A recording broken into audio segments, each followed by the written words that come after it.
Hello दोस्तों, कैसे हैं आप। नई सुबह, नया दिन और इस नए सुबह के साथ मैं हूँ आपका मोहम्मद आज़म समीर।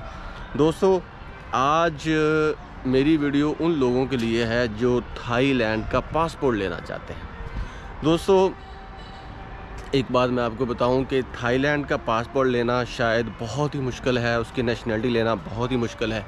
लेकिन अगर आपके पास कुछ चीज़ें रिक्वायर्ड डॉक्यूमेंट्स हो तो आप भी ले सकते हैं उनका पासपोर्ट। तो आज मैं आपको 3 इम्पोर्टेंट चीज़ें बताऊंगा।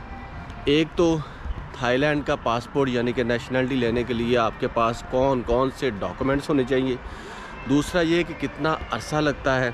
और तीसरा ये कि ये काम प्रोसेस कितने साल मांगता है, कितना टाइम मांगता है और इसके लिए क्या क्या चीज़ें चाहिए। तो दोस्तों, सबसे पहली बात ये कि मैं आपको बताता हूँ इसके फ़ायदे क्या हैं। दोस्तों, अगर आपके पास है थाईलैंड का पासपोर्ट तो आप घूम सकते हैं पूरे साउथ ईस्ट एशिया को बगैर वीज़ा नहीं चाहिए, बगैर वीज़ा के आप घूम सकते हैं पूरा साउथ ईस्ट एशिया, जिसमें कैम्बोडिया है, लाओस, बर्मा है। ये सारे जो कंट्रीज़ हैं जो बिल्कुल एक दूसरे के साथ साथ हैं, आप उनको घूम सकते हैं दोस्तों।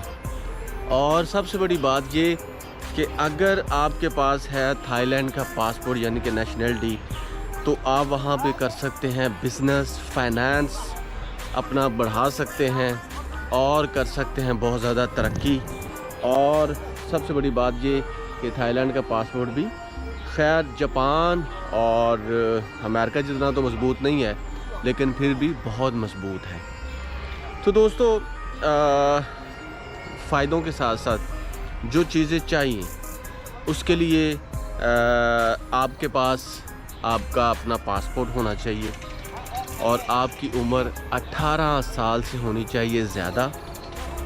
और उसके बाद आपके पास रेजिडेंट पीआर होनी चाहिए जो कि 5 साल से ज़्यादा हो या 5 साल की हो। उसके बाद दोस्तों, आपके पास नॉन इमिग्रेंट वीज़ा हो जो कि 5 साल या 5 साल से ज़्यादा हो। उसके अलावा अगर आपकी हुई है वहाँ पे शादी तो उसका होना चाहिए आपके पास सर्टिफिकेट। इसके साथ अगर आप वहाँ पे करते हैं बिज़नेस तो आपके पास होना चाहिए वहाँ का आपके बैंक में होने चाहिए 4 लाख बहुत से ज़्यादा। और अगर आप जॉब करते हैं तो आपकी सैलरी 90 से 1 लाख बहुत के दरमियान हो। तो ये पॉइंट्स आपके हैं बहुत ही अच्छे। मैंने अपनी पिछली वीडियो में बताया था कि अगर आपको शादी करनी है तो उसके लिए आपके पास एफिडेविट होना चाहिए जिसमें ये हो कि आप शादीशुदा नहीं हैं। ये तो हैं दोस्तों रिक्वायर्ड डॉक्यूमेंट्स। इसके साथ साथ कुछ ऐसी चीज़ें भी हैं जो आपके लिए बहुत ममदो मावन साबित होंगी। उनका होना आपके लिए बहुत ही अच्छा होगा और आपको नेशनलिटी या पासपोर्ट मिल जाएगा उसी वक्त। जैसे कि आपको अगर थाई लैंग्वेज आती हो और उसमें भी स्पीकिंग, राइटिंग, रीडिंग, ये सारी चीज़ें काउंट करके तो आपके मार्क्स बढ़ जाते हैं। अगर आपकी वहाँ पे शादी है तो उसके भी पॉइंट्स अब बढ़ जाते हैं। इसके अलावा अगर आप बिजनेसमैन हैं और आपने अपनी कंपनी लॉन्च करनी है या अपने स्पाउस के नाम पे लॉन्च की हुई है और अगर आपके पास पैसा ज़्यादा है तो इसके भी पॉइंट मिलेंगे। तो हाँ, अगर आप एजुकेशनिस्ट हैं, अगर आपके पास मास्टर्स की डिग्री है तो उसके भी 10-12 पॉइंट है और अगर पीएचडी की डिग्री है तो 20 पॉइंट है दोस्तों। तो देखें, आप पॉइंट्स हासिल कर सकते हैं। और जब आपने अप्लाई करना है अपनी नेशनलिटी के लिए या पासपोर्ट के लिए तो ये डॉक्यूमेंट्स जो हैं आपके लिए बहुत ज़्यादा फ्रूटफुल साबित होंगे, मबदो मावन साबित होंगे। तो दोस्तों, अब टाइम कितना लगता है? टाइम इतना लगता है दोस्तों कि आप 3 साल के बाद अप्लाई कर सकते हैं। लोगों को 15-15, 20-20 साल हो जाते हैं लेकिन उनको पीआर नहीं पासपोर्ट नहीं मिलता।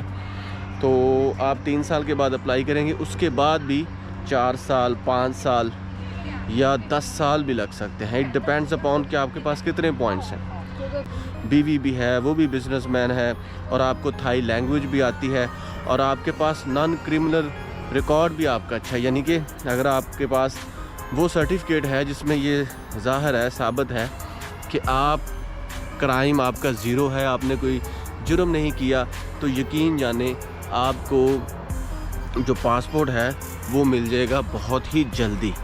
तो बेनिफिट्स में मैंने पहले बता दिया, लेकिन इसके अलावा भी बहुत से दूसरे बेनिफिट्स हैं दोस्तों।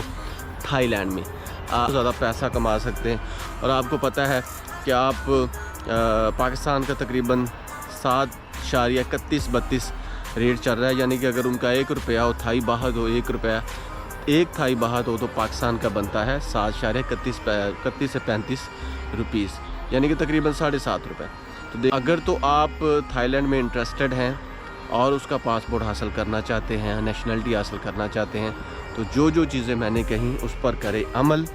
और इससे रिलेटेड कोई भी क्वेश्चन आपके जहन में हो, कोई भी, so you can text me और you can write anything else in comment sections. तो मैं कोशिश करूँगा, क्योंकि मेरा वहाँ पे एक्सपीरियंस रहा है बहुत ही अच्छा।